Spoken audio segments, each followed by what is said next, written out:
The bloom after winter. Some stories aren't about love at first sight, they're about the quiet kind of love that takes time to bloom. This is the story of Mia Yami, and how she learned that love doesn't have to look the way everyone expects it to. Mia Yami had always been the dependable one, the friend who remembered birthdays, the colleague who stayed late to fix other people's mistakes. At 39, she owned a small floral studio in the city, filling weddings and hotel lobbies with arrangements that looked like spilled sunlight. But love, desire, that was a garden she'd never learned to tend.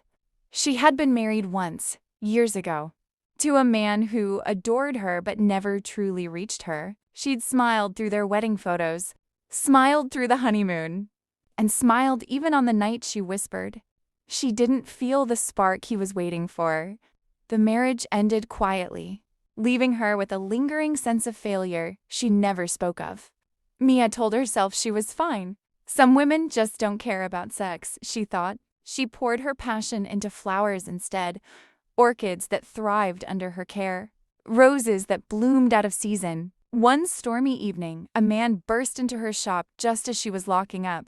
His name was Mike Lanster, a travel photographer whose flight had been canceled by the weather. He was tall, rain-soaked, carrying a camera and a sadness he tried to hide behind polite humor. He asked if she had any lilies left for his sister's memorial service the next day.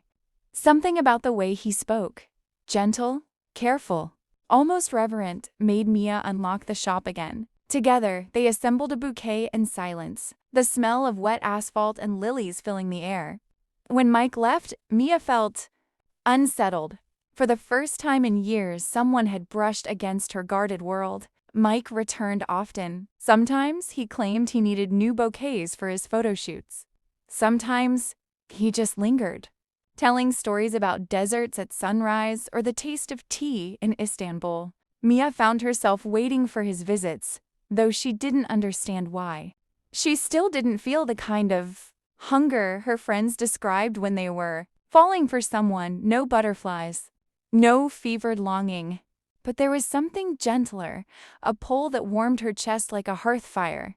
One night, after he'd helped her carry crates of dahlias to her truck, he asked her out for dinner. She almost refused. Dating had always felt like acting in a play where she didn't know the lines.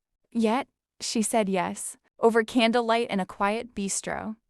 Mike told her about his sister's passing, the grief that had driven him to wander the world. Mia, in turn, revealed the truth she rarely shared. I don't experience desire the way most people do. I've tried. I thought maybe I was broken. My marriage ended because of it.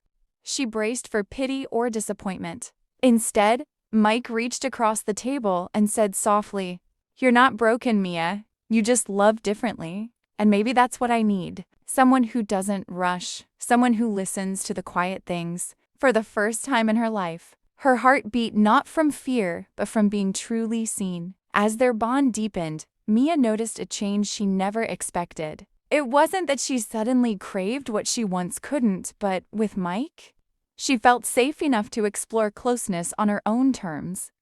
One evening in the shop, as they arranged flowers for a midnight wedding, the power went out. In the darkness, surrounded by the perfume of white roses, he whispered, "I don't need you to be anyone but you." That night, Mia kissed him first, not out of obligation or to please him, but out of a new, trembling desire born not of lust, but of trust.